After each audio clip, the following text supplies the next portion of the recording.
My name is Emma Karslake. At the moment, I work as a cycling journalist, let's call it, and a cycle tour guide. So I sort of have an off and on season.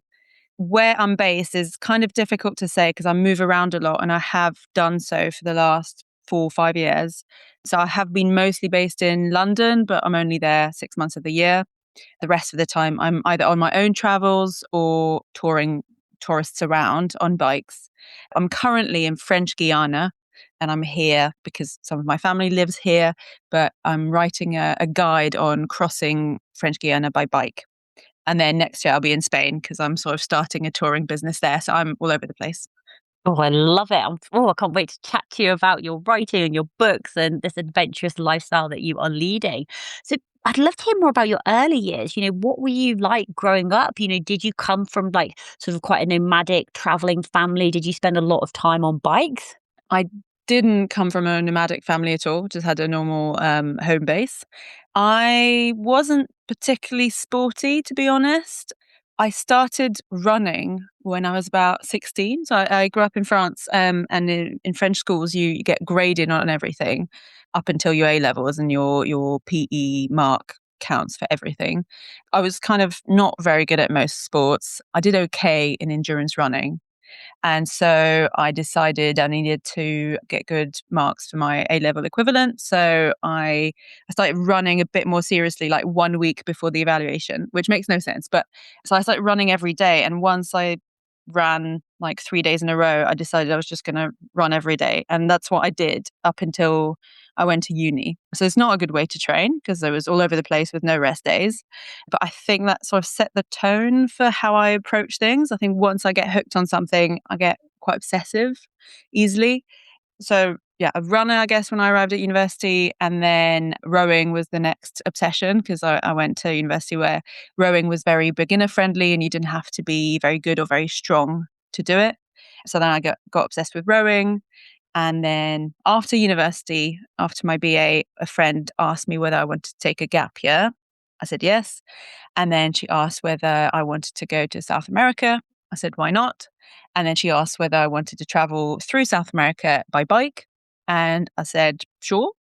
And I was really just a bike commuter at that stage. And it just all snowballed from there, really. So let's go back to that gap year then. So the first big bike adventure through South America. What did that look like? Where did you start? What was the route you took? Were you camping? Were you staying in youth hostels? Yeah, take us back to that time in your life. Yeah, so that was 2016, 17 perhaps. We fundraised for 6 months before going. It was three of us because we wanted to make it worthwhile for others and because we didn't have the budget ourselves to do it on our own. So we fundraised, and half of the funds were going to local charities that we would go to volunteer at. So three of them on the way, and the rest of the money was for our logistics plus our savings. So we set off on a 6 month journey from the very tip of the continent, Ushuaia, to Lima in Peru. So we cycled some of Argentina, Chile, Bolivia, and Peru. We wild camped the whole time. Our budget was teeny tiny. So it was a steady €3 a day for food, and with the leeway to go up to five if we sort of went crazy. Our accommodation budget at the time, I think, was €30 per month per person. It was the equivalent of 4 campsites. So our rest days were usually in campsites, and that was the height of luxury for us.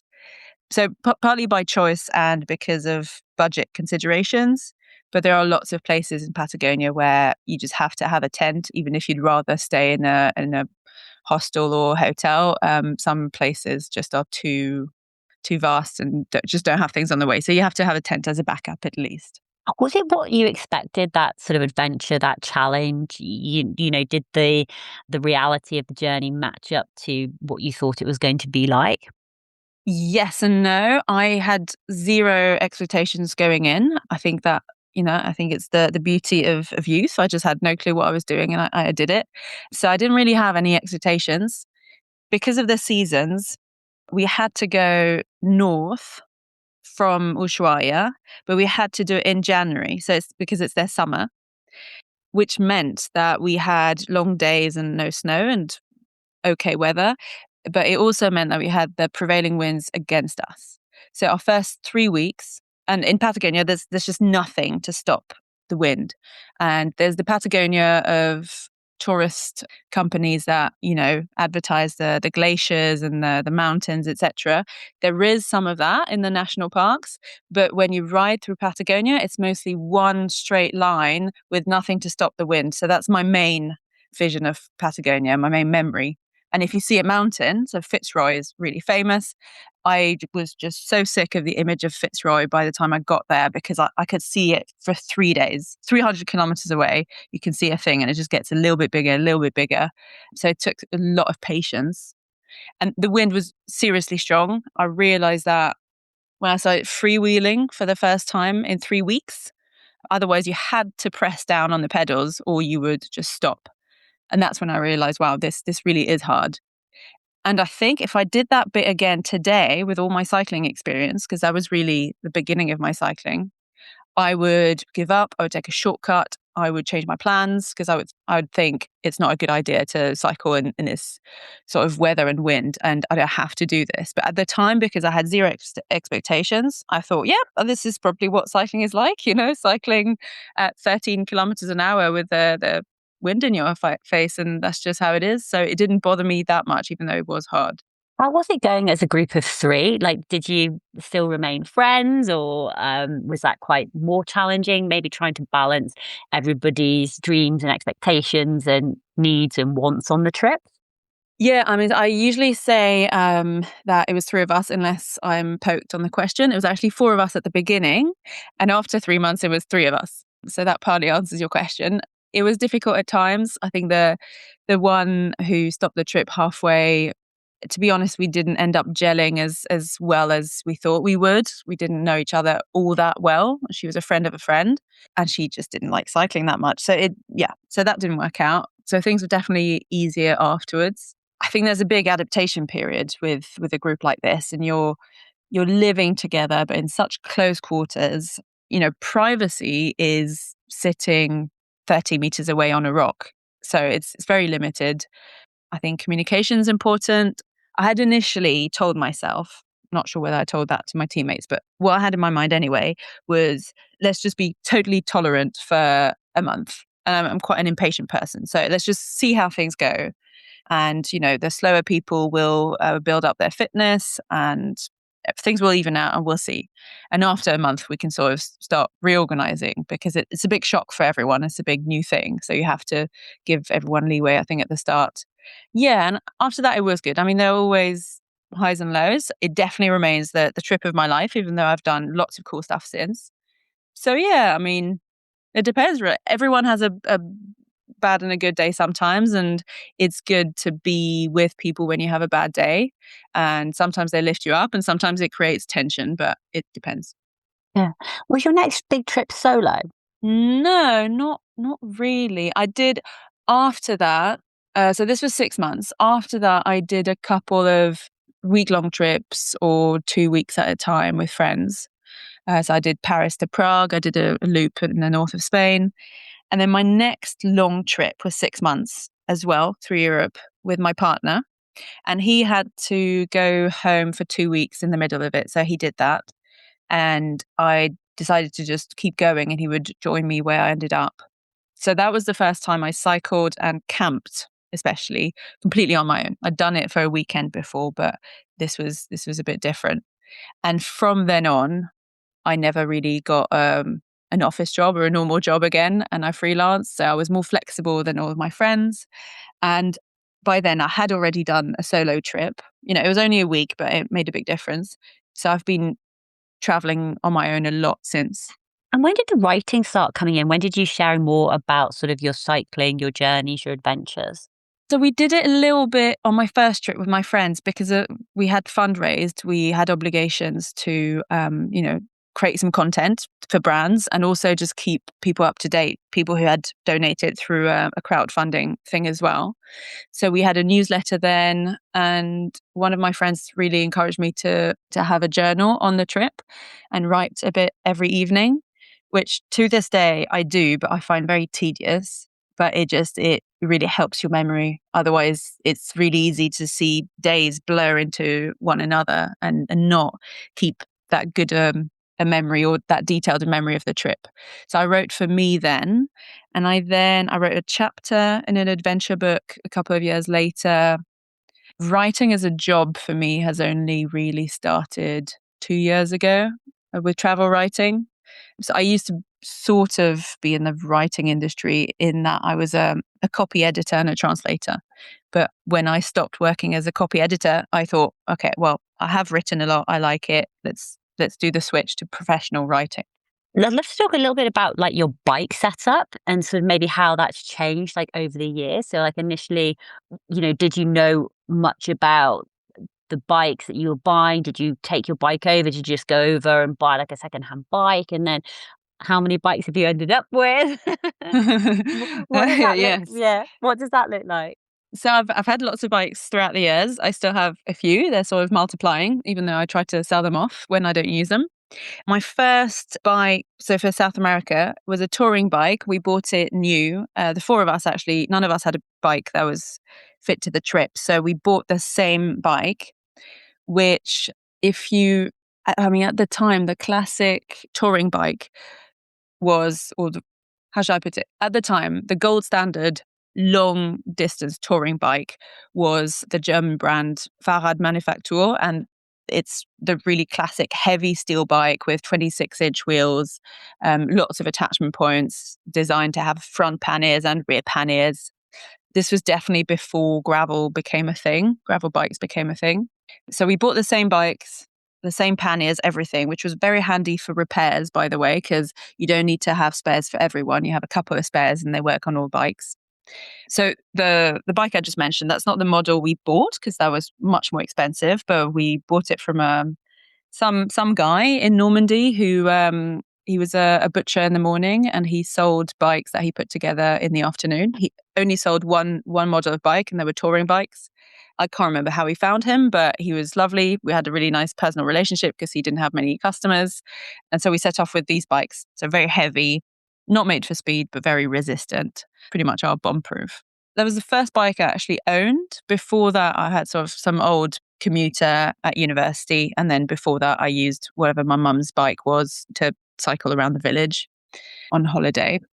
When I got back from that first long trip, I'd been cycling on a bike which weighed, bike plus luggage, would have been like, yeah, upwards of 30 kilos. So I was just daydreaming of a road bike. And I'd never ridden a road bike, but I was just daydreaming of this light machine that would make me way faster and it would feel much different.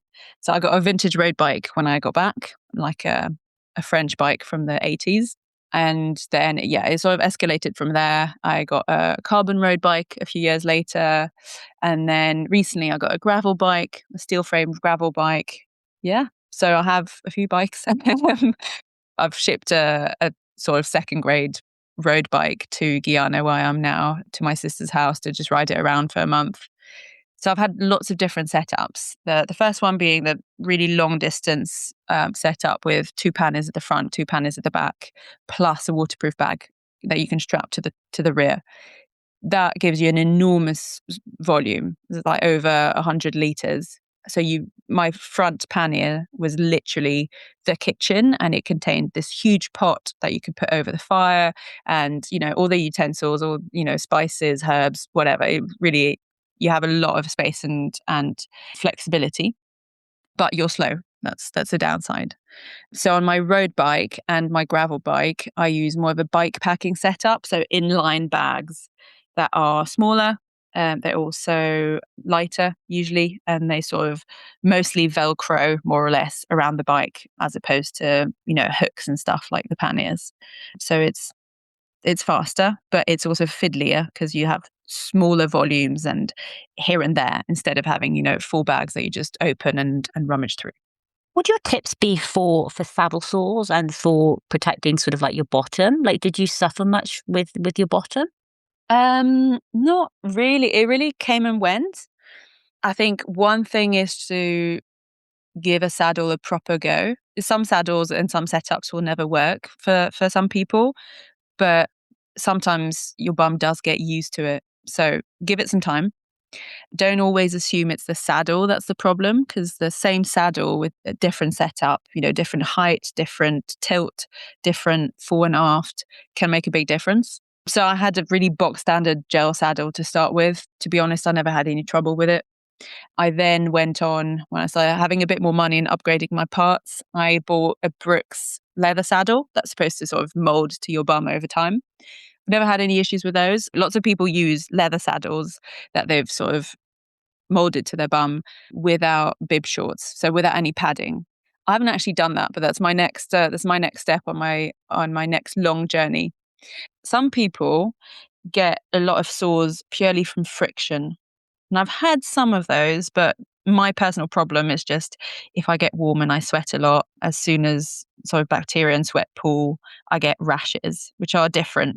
You don't handle them differently. So I have to be very diligent with hygiene and ointments. So things that other people might not have to worry about. Trial and error. I mean, you can do a bike fit that certainly helps, but it's a bit of a budget. It's not for everyone. I think really trial and error is the answer. So you mentioned about sort of like, you've done a lot of these long journeys and you've got a couple more sort of coming up. With regards to like planning and preparation and logistics, what does that look like for you? So planning and logistics. For my very first journey, we really spent 6 months planning things. We planned almost the whole route, or most of the route for 6 months ahead, which is a valid approach, and it certainly was reassuring for beginners. I would never do that now. I think if anything, I'm probably a little bit too comfortable doing things last minute now. So my pitfall is that I end up on, major roads when I could have avoided them or things like that. I now have a bunch of spreadsheets and I just use them to pick my equipment. So I have my spreadsheet for the long haul journeys, so the sort of multi-month tours for which I would still use my big heavy bike because I think it does the job really well. And then, it's not minimalistic. You don't have to worry about volume too much or weight. And then I have a list of ultralight travel, which I used for a couple of years when I did a bit of ultra racing. So every little thing is calculated. So it's the smallest, the lightest, blah, blah, blah. It's usually expensive as well. Super. If you want light and good quality, it's going to be expensive. And then I have the in between where I have a bike packing setup, checklist or spreadsheets with relatively lightweight stuff, but a little bit of luxury as well. For route planning, I typically start with Googling where I'm going, and I try to see whether there's either like a official route, like a marked route, like a Sustrans in the UK or a Eurovelo in Europe, and or if someone has created a route. So typically on bikepacking.com, there'll be loads of routes that you have to take with a grain of salt, of course, because it's just someone who created it and put it up there. And then either start from that, or if that's not very useful, I use Komoot, the app, quite often. But it depends. If you go abroad, it's often really useful to know what locals use. So last summer I went to Quebec in Canada, and Komoot wasn't very good or up to date. Google Maps was completely useless. So locals actually for gravel, they recommended a quad bike, like a dirt bike app, because it sort of knew the forestry trails really well and they were all suitable for gravel riding. So yeah, sometimes it's something that you don't know and then you sort of discover once you're there.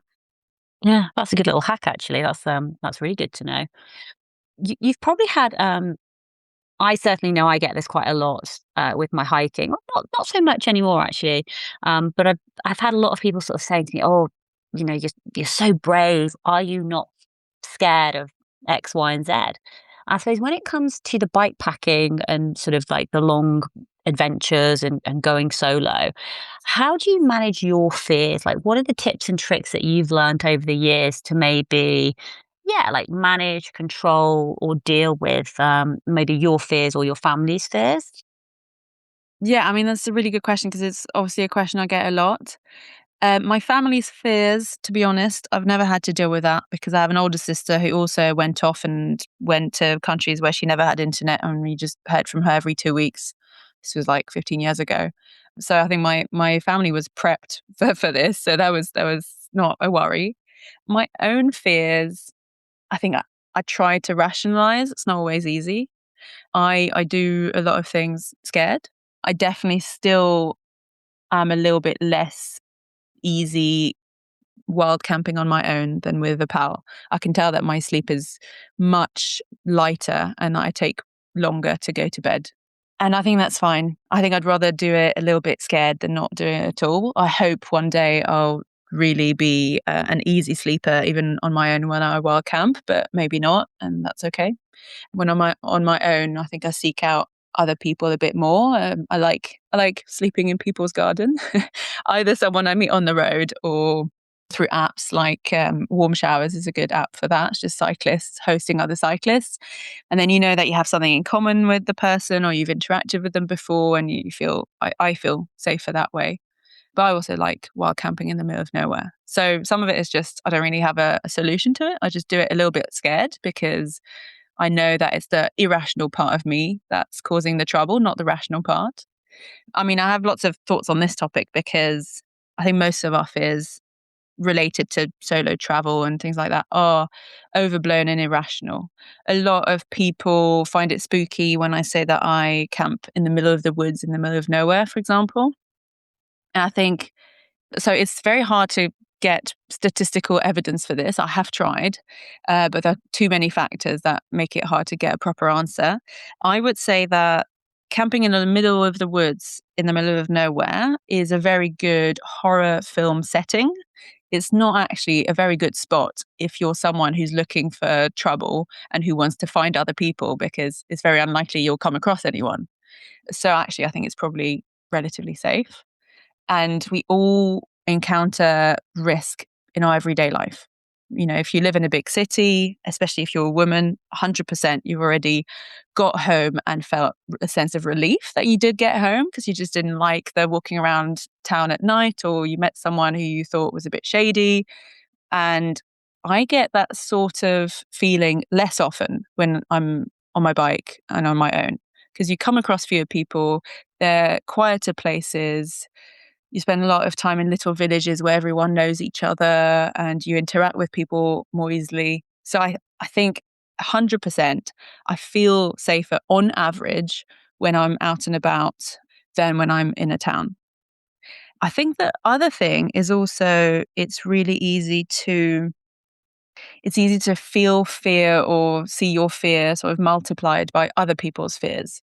And you'll have lots of people asking you, you know, are you not scared? Or what are you taking to with you to protect yourself and that sort of thing. My first trip, loads of people asked me whether I was going to carry a large knife to protect myself. And I thought that was such a crazy idea. I think you should not carry a knife to defend yourself unless you're some sort of knife expert, because otherwise you're just providing the weapon to someone to stab you with, to be honest. So don't do that. Yeah, don't let other people project their fears on you. Because I think, you know, most often the question comes from people who haven't done that sort of stuff. And they haven't done it because they haven't thought about it or because they're scared themselves. I've never heard a fellow bike packer ask me, are you not scared? It's more a question that comes from just not having had the experience.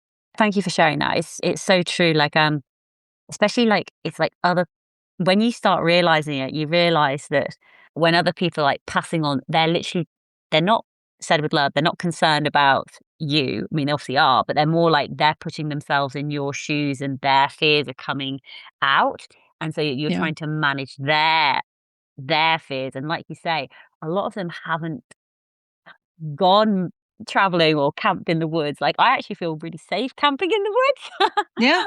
I can't prove it, but I do think it's statistically safer than a lot of things. unfortunately, I think where that comes from is like the most danger for women. It's not strangers in the night. It's intimate partners. It's people that they know. So the most dangerous place for a woman is actually in their home with people that they know than being out on a random, in a random country on the other side of the world cycling.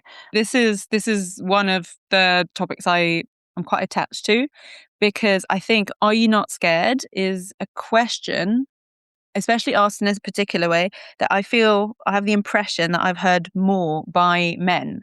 And I think when you ask a woman, "Are you not scared?", especially when it's a context of being on your own and vulnerable, there are a lot of things. But I think if we're honest, and the way it feels is that the more indirect question is, "Are you not scared of being sexually assaulted?" And I think, first of all, it's quite a bizarre question to ask someone. And I haven't been asked it directly, but the way people imply things. And it's mostly men who ask me that. And I I found it a bit disturbing. Like, why is your mind going there? You meet a woman and your mind goes to sexual assault is weird. Even though you're, trying to look out for me, it's weird that your mind goes there. And then I started thinking about it and I thought, maybe it's just that men don't really quite realize that it's not something the possibility of sexual assault is not something I think about when I'm on my bike in the middle of nowhere. It's exactly as you said, it's every day since I was an early teenager. And this is something that women deal with their whole life. And so you're just kind of alert all the time, or most people are.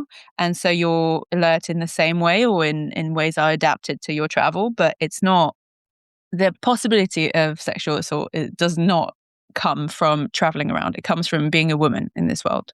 And of course, there are some places that are a bit riskier and different, but with the added thing that you mentioned as well, that most sexual assaults come from people you already know. So can you simply say, if you know no one, it's less likely to happen? Maybe, I don't know.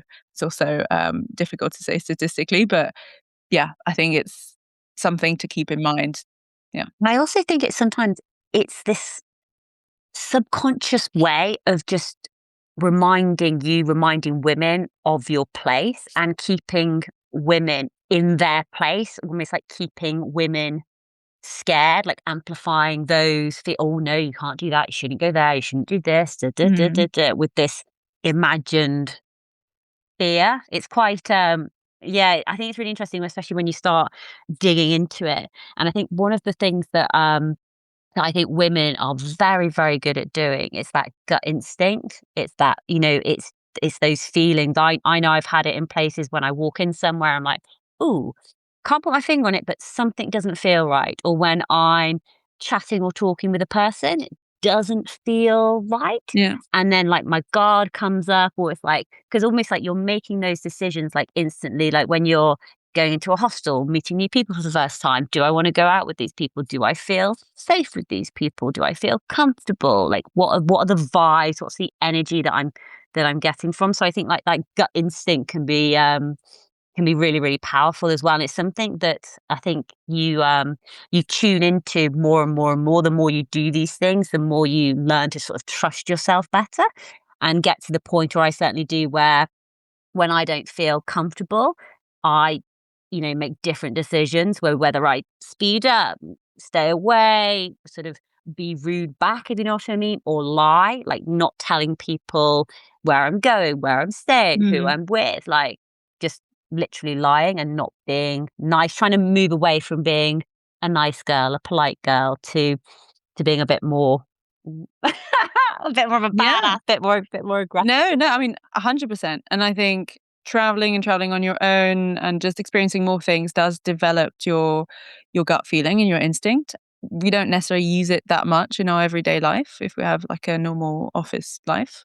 but it's something that I think develops, but it's also about noticing it and letting yourself be guided by it, because I can certainly think of lots of times where I thought this is a bad idea and I did it anyway and it was a bad idea and nothing bad ever happened to me really. But in retrospect, I think now I'm older and wiser, but also I listen to my gut instinct better and I just wouldn't do it. And the second thing is, I'm also now okay with, sometimes you might have a bad gut feeling or you're, on the fence, you do it. And then you don't have to keep going that way. You can just change your mind later on. And exactly as you say, sometimes it's rude. Like if someone offers you to, come into their house for coffee or the night and you say yes initially and something doesn't feel quite right. Yes, the polite option is to go ahead with it, but it's also okay to just change your mind. It's better to follow your gut feeling and miss out on something fun than the other way around. I can think of lots of times where I didn't follow my gut feeling and I felt silly afterwards. I can't think of a single time where I followed a gut feeling and later on was sad about having missed an opportunity or whatever. I just can't.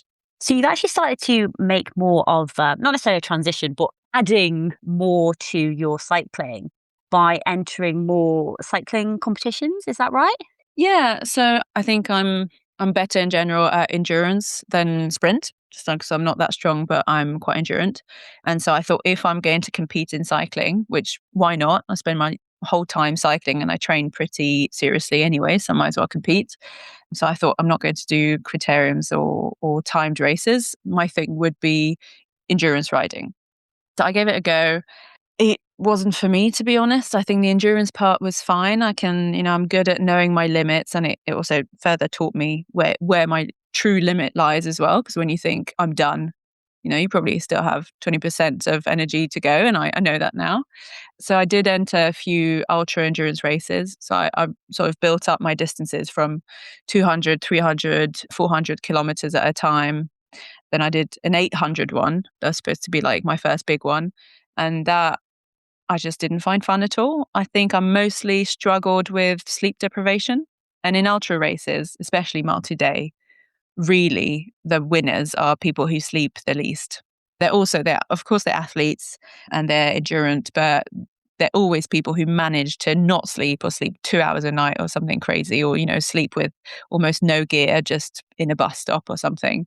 And I really suffered from that. And so none of it was fun really from day two. It was just a long ordeal. And so I kind of kept going.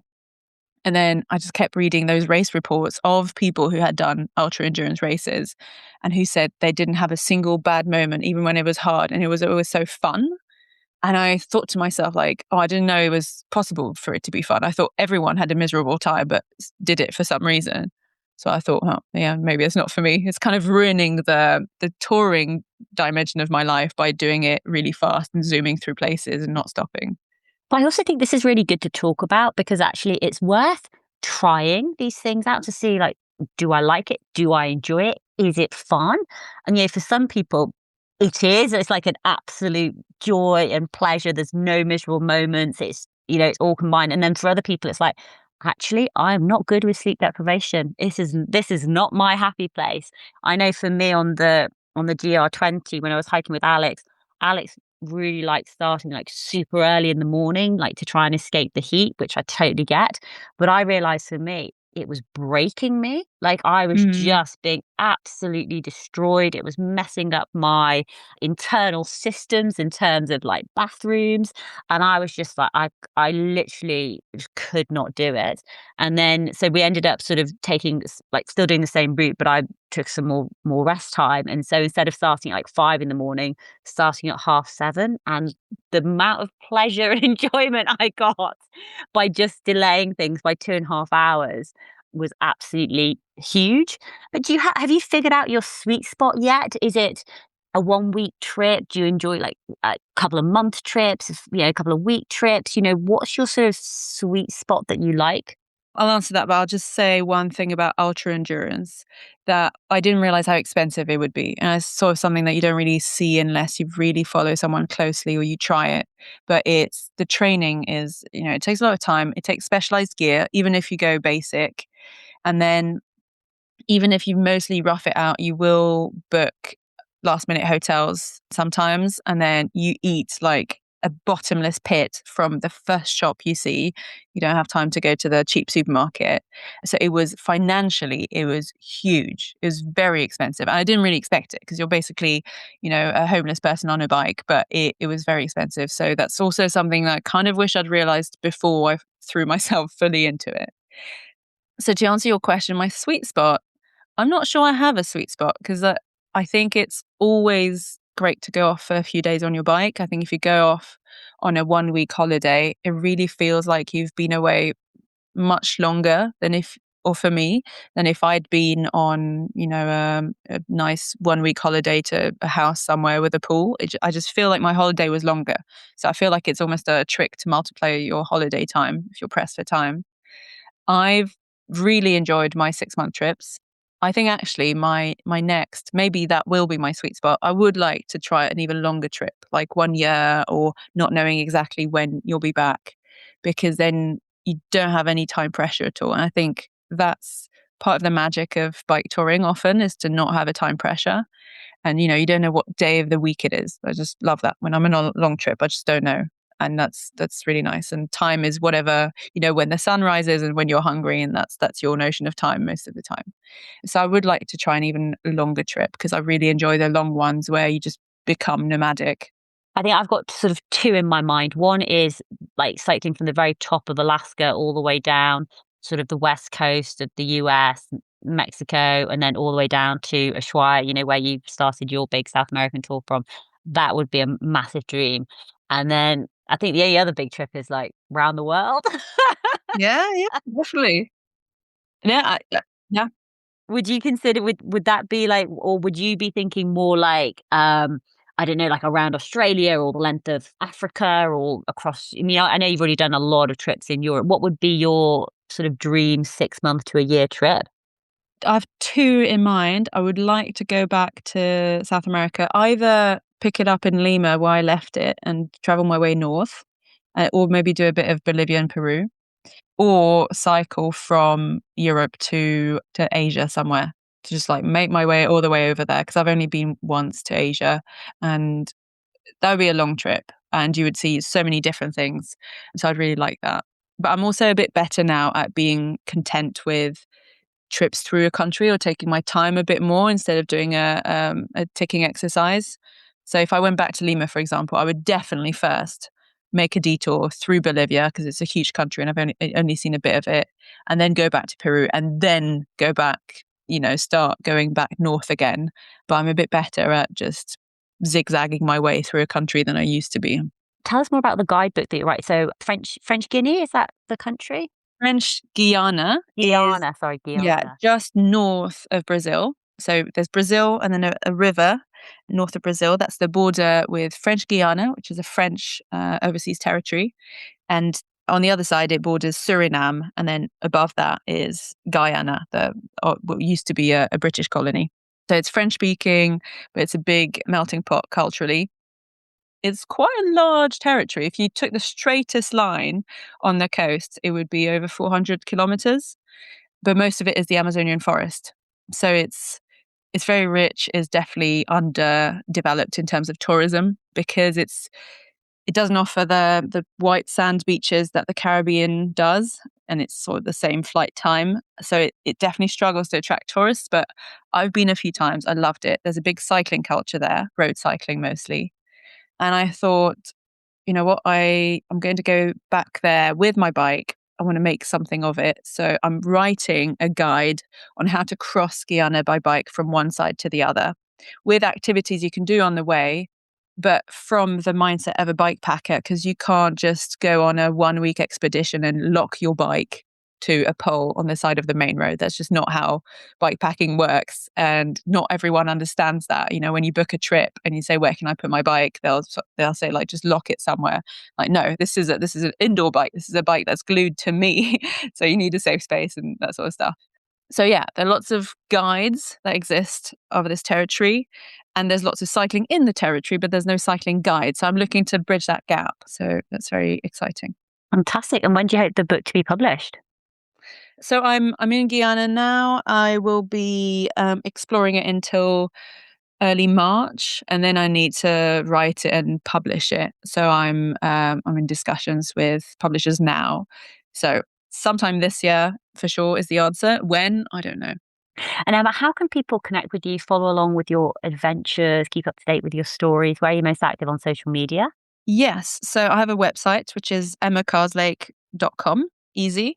On there, you'll find my socials as well as my newsletter, which is monthly, and it has a roundup of what I've written that week, or was published, or what I wrote on my website, as well as like a more personalized newsletter format. And then on Instagram, I'm active on and off. I'll probably be quite active in the coming month because I'm in a really cool place. And my Instagram is Emma_up_cycles. So Emma Up Cycles. But that's all on emmakarslake.com. Fantastic. And Emma, I'd love for you to share your final words of advice, final words of wisdom for other women out there who want to go on more adventures, who want to begin cycle touring, bike packing, a different way of discovering a country. Apart from just do it, what advice and top tips would you like to share? I mean, just do it is a good one, but I would say do it in a simple way and in a gradual way. If you're scared, you can launch yourself in a 6-month trip. You don't have to. You can go on a weekend somewhere. And if you're scared of wild camping, start by campsites or a friend's garden. Just like cycle to your friend who lives in Lincolnshire and camp in their garden. And that's actually a pretty cool adventure. It's very similar to what you would do on a long bikepacking trip, but it's less scary. So just doing little bits is helpful, and keeping it simple as well. That there are lots of countries where being on a bike is the poor man's way of going around. And sometimes, especially for me, in London in the cycling club, it's easy to see the bike as a super expensive as a super expensive thing. And everyone buys the latest kit, the best stuff, all new. And you can actually cycle tour with any bike that works, get it serviced before leaving.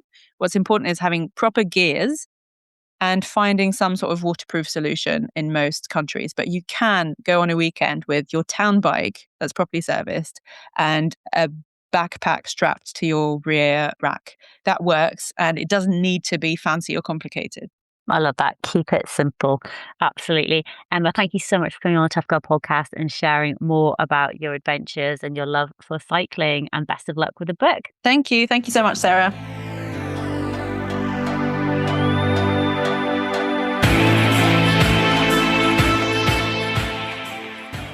Hey tribe, I really hope you enjoyed the episode with Emma and it's inspired you in your next cycling adventure or challenge, whether that is an endurance-based event or taking on a longer type of adventure like bike packing South America or around the world or the length of a country or around a country, or just going to visit friends by hopping on your bike. I've spoken to so many different cyclists on the Tough Girl podcast, so please do go and visit the website, toughgirlchallenges.com.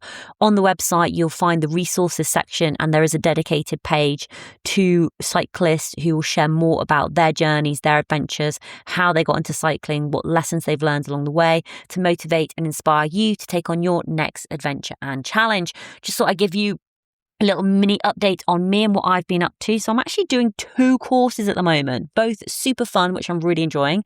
At the beginning of the year, I actually started doing calisthenics. So I'm trying to work on my handstand and frog stand and balancing, which is very, very, very hard. It's a lot harder than some people make it look online. But I'm having a lot of fun. So I'm doing that on a weekly basis, which is great. And I've also just started at my college. So I am going to be studying for a level 2 in psychology, which is really exciting. It's like a 16-week program, very sort of basic, sort of like the foundation, but I'm really interested in psychology. And I thought, do you know what? Why not go and explore this a little bit more? So I'm at college. I'm a college girl. Very, very fun. Starting my 16-week program. So all of this stuff, I'll probably end up talking in more detail in the 6-monthly sort of update that I do towards the middle of the year in August, where I talk through what I've been up to over the past sort of 6 months. So started doing calisthenics. I'm still going to the gym on a regular basis. I'm still trying to figure out what my next big challenge is going to be. I'm not 100% sure. I'm still trying to figure it out and I'm still waiting. So I'm in that uncomfortable place of not quite knowing what my next challenge or my next adventure is going to be, but being open to all of the opportunities.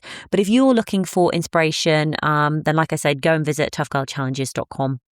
If you want to follow along with me and what I get up to, I do post on social media at Tough Girl Challenges on Instagram, Facebook. That's probably where I'm most active. I'm really enjoying Threads at the moment, but I'm also trying to reduce down the amount of time that I spend on social media. And like I mentioned in another episode, trying to read more books, trying to engage my brain more, which I think is a very important thing to be doing.